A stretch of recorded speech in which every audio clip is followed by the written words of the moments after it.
Welcome to Universitas Islam Negeri Raden Intan Lampung, a distinguished educational institution where aspiration and dreams come to life, fostering global civilization.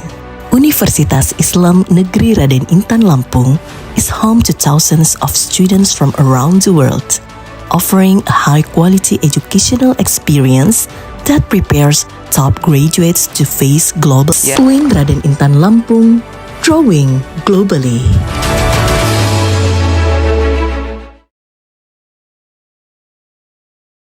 Assalamualaikum warahmatullahi wabarakatuh. Perkenalkan, nama saya Siti Anirotun Humiati, mahasiswa PPG dalam jabatan tahap 4 tahun 2025 dari LPTK Universitas Islam Negeri Raden Intan Lampung dengan NIM 2511117037. Pada hari ini, Jumat tanggal 8 Januari tahun 2026, saya akan melaksanakan praktik pembelajaran uji kinerja di Madrasah Aliyah Al-Hikmah, Desa Bumijaya, Kecamatan Candipuro, Kabupaten Lampung Selatan, Provinsi Lampung. Selamat menyaksikan. Assalamualaikum warahmatullahi wabarakatuh.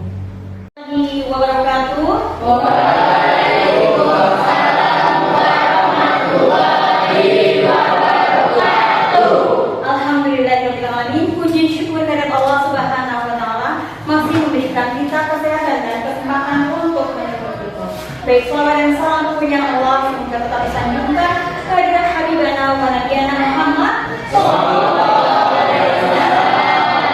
Untuk memulai pembelajaran pada hari ini, alangkah baiknya kita dimulai dengan pembiasaan dan doa. Silakan cepat waktunya untuk memimpin doa. Silakan. Duduk siap. Berdoa, mulai.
Siapakah yang hari ini tidak masuk kelas? Kayaknya hari ini saya tidak melihat Miranda. Di mana Miranda? Sakit atau izin hari ini? Izin. Kalau dia sakit atau izin, semoga Miranda cepat sembuh. Baik, apakah hari ini kalian bahagia? Hari ini kalian bahagia? Baik, kalau kalian hari ini bahagia, beri ibu senyum 7 detik saja. Ya, senyuman adalah tanda bahagia. Dopamin keluar dari tubuh kita, tanda bahwa kita itu bahagia. Ya, mana senyumnya? Oke, terima kasih. Baik, kalian adalah sebagai generasi penerus bangsa. Ya, dalam lagu nasional ada lagu Bangun Pemudi-Pemuda. Ya, bangun. Karena kalian adalah amanah Kalian mengemban amanah untuk tetap menjaga, memperjuangkan, dan melestarikan sebuah negara, yaitu negara Indonesia. Ya, baik, saya bacakan dulu tujuan pembelajarannya. Tujuan pembelajaran Al-Quran hadis pada kali ini yang pertama adalah peserta didik dapat menganalisis hal ihwal ilmu Al-Quran yang meliputi pengertian Al-Quran menurut pendapat para ulama, sejarah turun dan kodifikasinya, bukti-bukti keautentikan, kemukjizatan, pokok-pokok kandungan dan struktur Al-Quran, untuk meyakini kebenaran Al-Quran dan mengamalkan pesan Al-Quran dalam kehidupan bermasyarakat, berbangsa, dan bernegara. Ya, jadi saya silakan kalian berdiri.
Al-Quran, ya.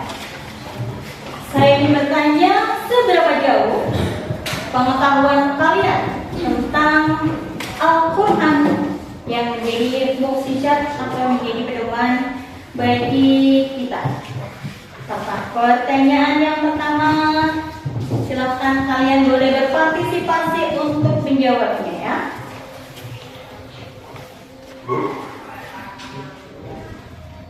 Baik. Kalian adalah masa-masa di mana kalian mencari ilmu. Ada sebuah hadis, satu hadis saja saya bacakan. Talabul ilmi fardun ala kulli muslimin wal muslimatin. Menuntut ilmu wajib bagi orang Islam, baik laki-laki dan perempuan. Seandainya sepakat?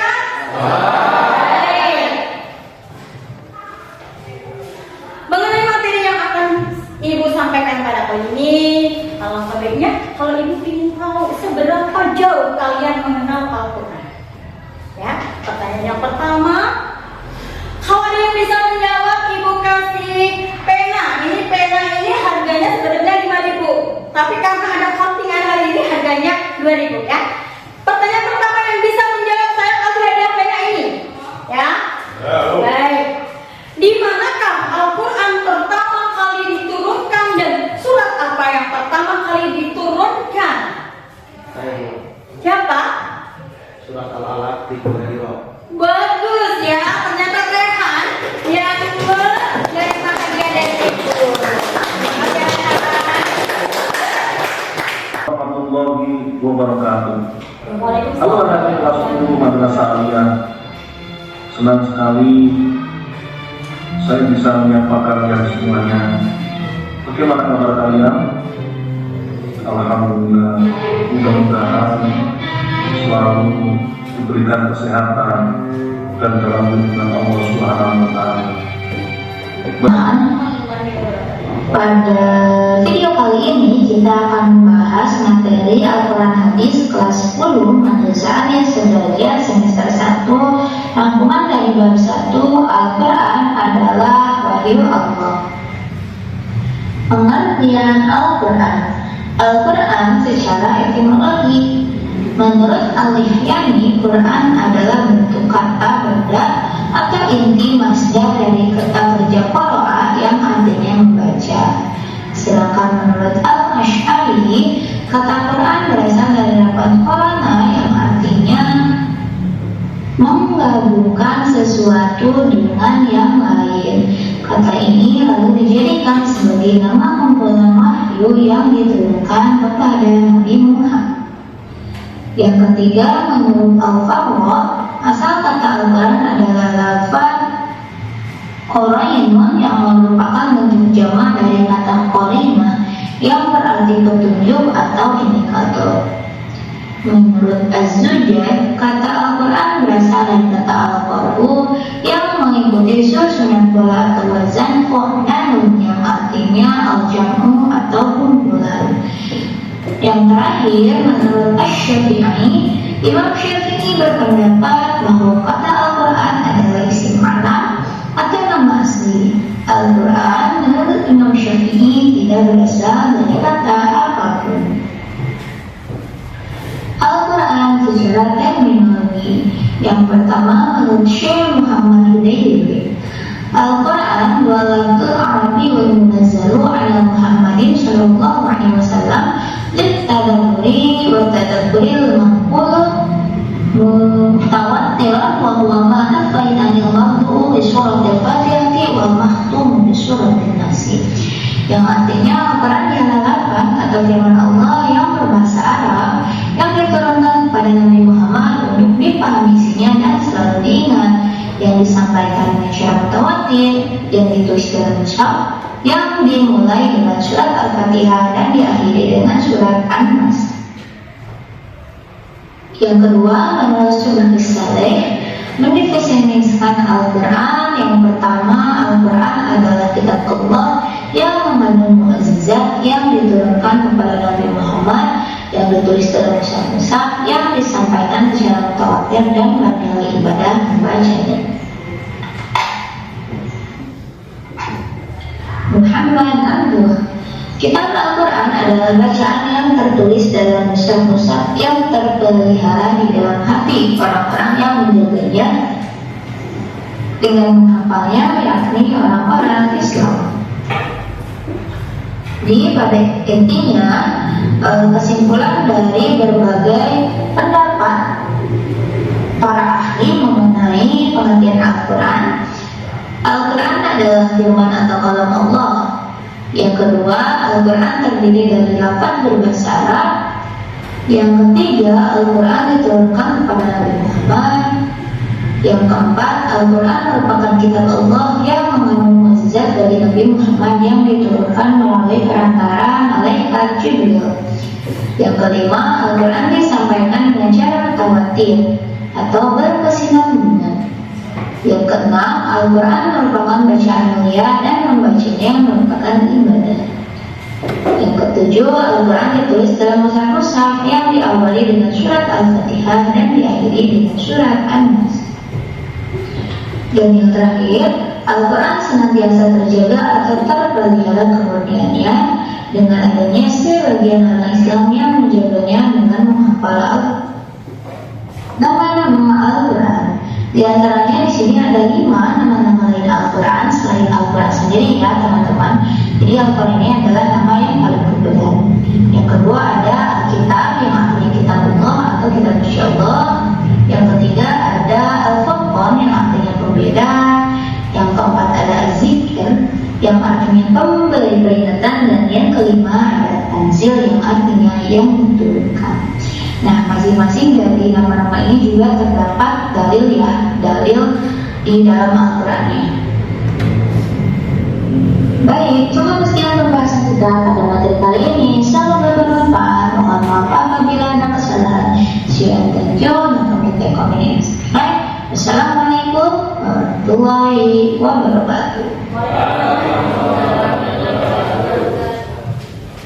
Baiklah, silakan kalian fokus pada lembar kerja yang telah saya berikan. Setelah kalian melihat, mengamati dan fokus dengan pembelajaran ya tentang apa itu Al-Quran, terus nama-nama Al-Quran, terus bagaimana Al-Quran itu diturunkan, terus tentang kodifikasi Al-Quran. Silakan kalian dengan kelompok kalian untuk membaca lembar kerja yang telah saya sampaikan. Ya, silakan kalian fokus pada pelajaran kalian selanjutnya.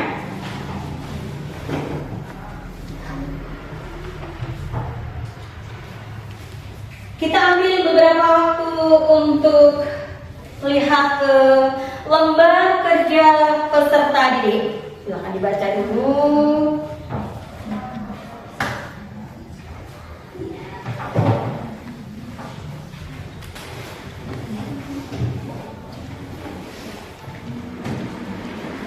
Ya, silakan dibaca dengan teliti dan fokus supaya apa yang kalian lihat itu tadi menjadi ilmu yang bermanfaat baik dunia dan di akhirat.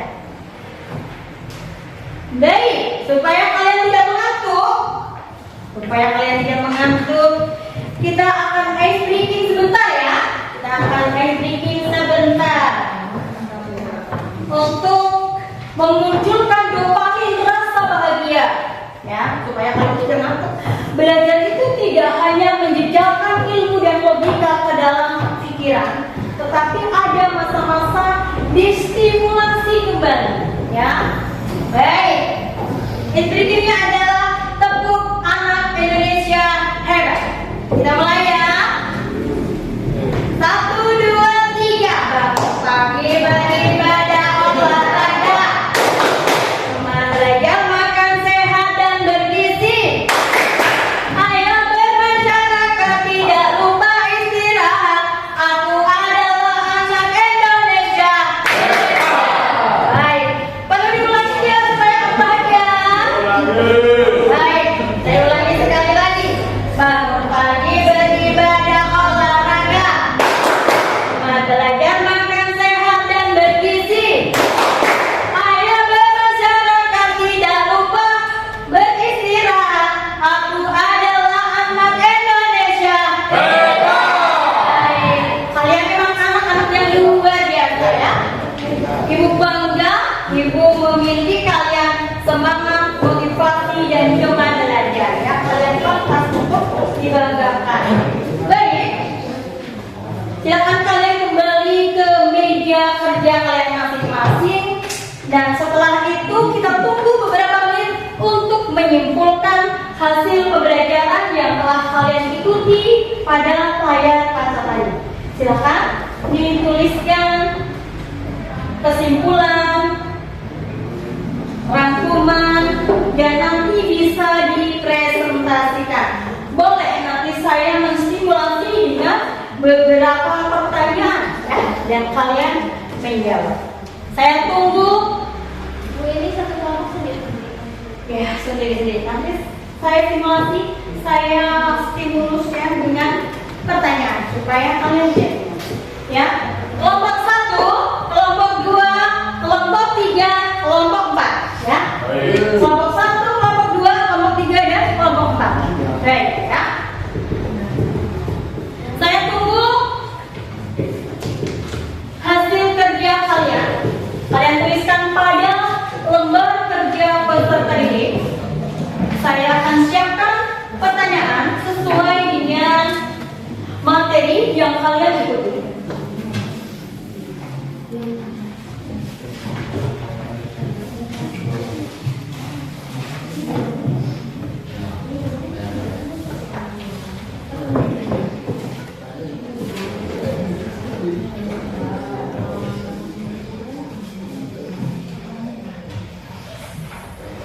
Silakan kalian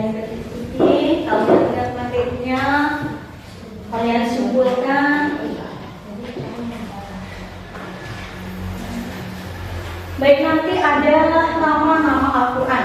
Nama-nama Al-Quran. Saya akan bertanya apa sih yang dimaksud dengan Al-Furqan. Baik, kelompok 1 boleh menjawab. Al-Quran itu mempunyai banyak nama. Di antaranya ada yang mengatakan bahwa Al-Quran itu memiliki 55 nama.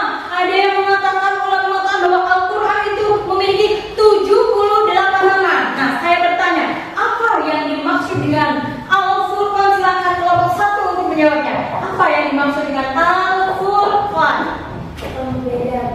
Al-Quran itu adalah pembeda. Apa sih yang dimaksud dengan pembeda? Pembeda antara apa dan apa? Ayo, silahkan dibaca. Al-Quran adalah pembeda antara siapa dan siapa. Sama dengan jenis kelamin, bedanya antara Linda dan Siti itu beda. Jadi Al-Furqan itu pembeda antara Linda dan Siti. Ya, pembeda. Ada yang ingin menambahkan? Al-Quran itu adalah pembeda. Apa Rehan? Yang membedakan antara yang hak dan yang batil. Tepuk tangan untuk Rehan, luar biasa. Jangan kalah dong sama Rehan ya. Jangan kalah sama Rehan ya. Punya motivasi yang kuat. Aku adalah anak hebat ya. Aku anak hebat. Jangan mau kalah dong sama Rehan. Rehan itu udah ganteng, udah manis, pintar lagi. Oke? Baik ya. Al-Furqan, baik. Nama-nama Al-Quran yang lain diantaranya adalah As-Zikr. Ya, As-Zikr. Boleh dari kelompok 2 untuk menjawabnya. Kelompok 2 As-Zikr itu ada. As-Zikr. Memberi peringatan kepada manusia. Nah, tepuk tangan dong kali.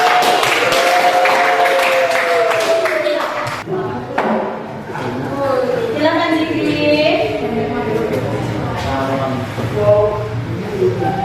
Apa itu Zikri?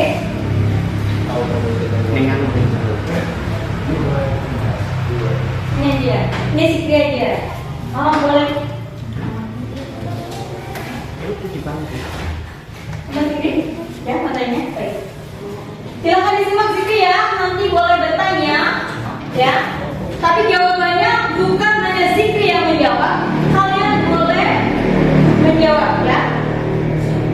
Yang lain juga boleh menjawab. Jadi bukan hanya pemikiran Zikri, tetapi kalian juga nanti boleh menjawab.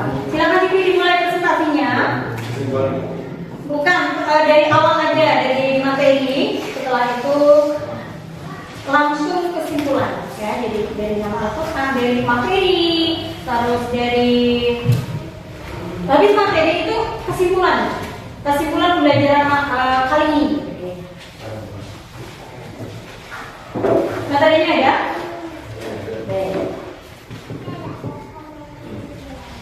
Oke, menurut Al-Asi. Assalamualaikum warahmatullahi wabarakatuh.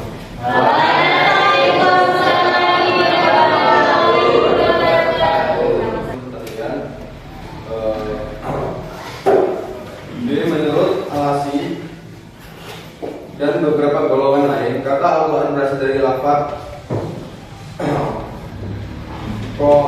yang berarti menggabungkan satu dengan yang lain. Kemudian kata itu dijadikan sebagai kata kalamullah yang diturunkan kepada nabinya, mengingat bahwa surat-suratnya, ayat-ayatnya dan huruf-hurufnya beriring-iringan yang satu digabungkan dengan yang lain.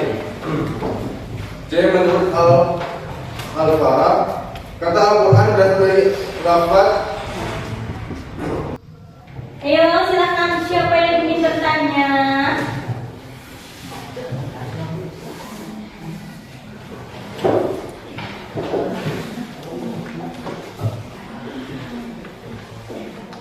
Baik, berikutnya bangun pagi beribadah olahraga, belajar makan sehat dan bergizi.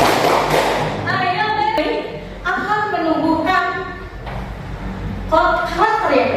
karakter yang baik itu akan menumbuhkan sebuah kesuksesan. Jadi kesuksesan adalah sebuah proses.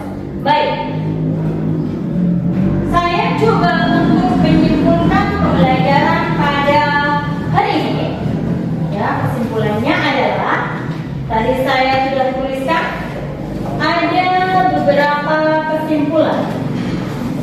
Yang pertama adalah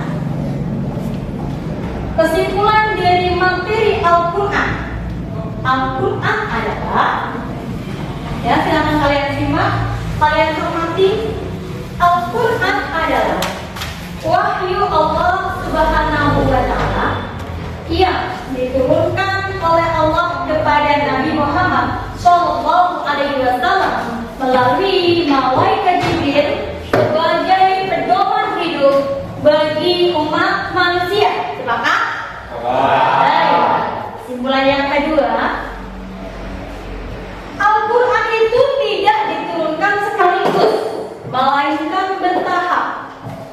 Jadi ada rahasia di balik rahasia, ada rahasia di balik turunnya Al-Quran secara bertahap. Ya, saya bacakan.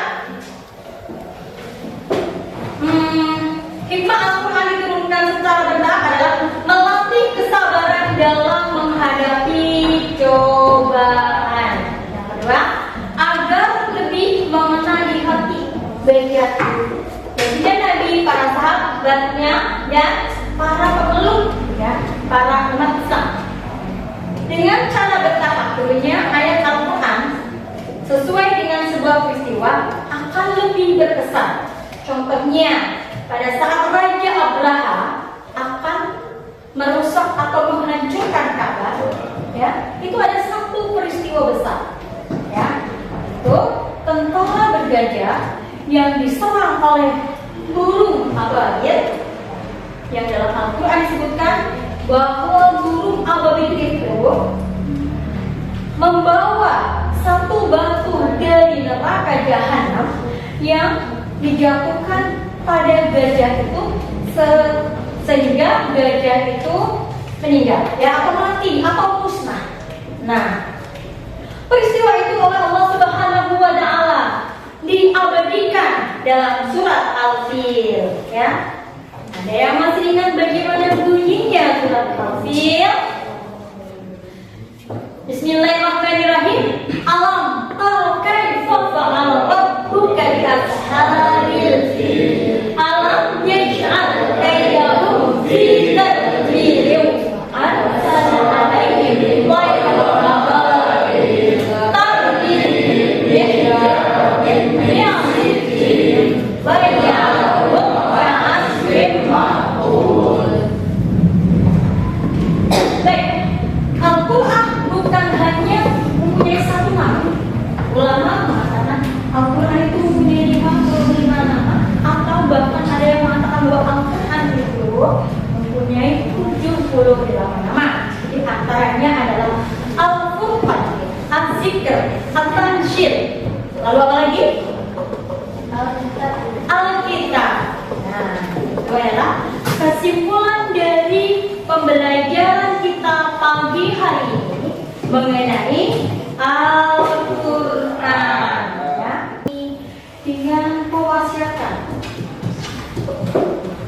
silaturahmi dan kesehatan, kesejahteraan serta kesuksesan dengan membaca surat Al-Asr, ya, wal asr. Silakan Siti untuk memimpin doa. Kita membaca wal asr bersama-sama. Siap. Bulan.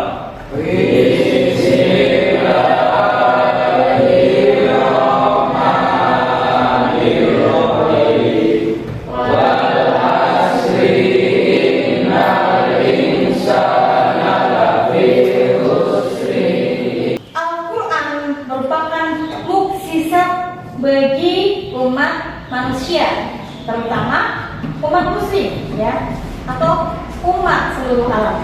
Baik, siapa yang tahu apa sih yang dimaksud dengan mukjizat? Mukjizat adalah kelebihan. Bagus, silakan. Ada yang ingin menambahkan apa sih yang dimaksud dengan mukjizat? Contohnya begini, Nabi Musa mempunyai mukjizat, tongkatnya bisa menjadi ular, tongkatnya bisa membelah lautan. Jadi apa dong yang dimaksud dengan mukjizat?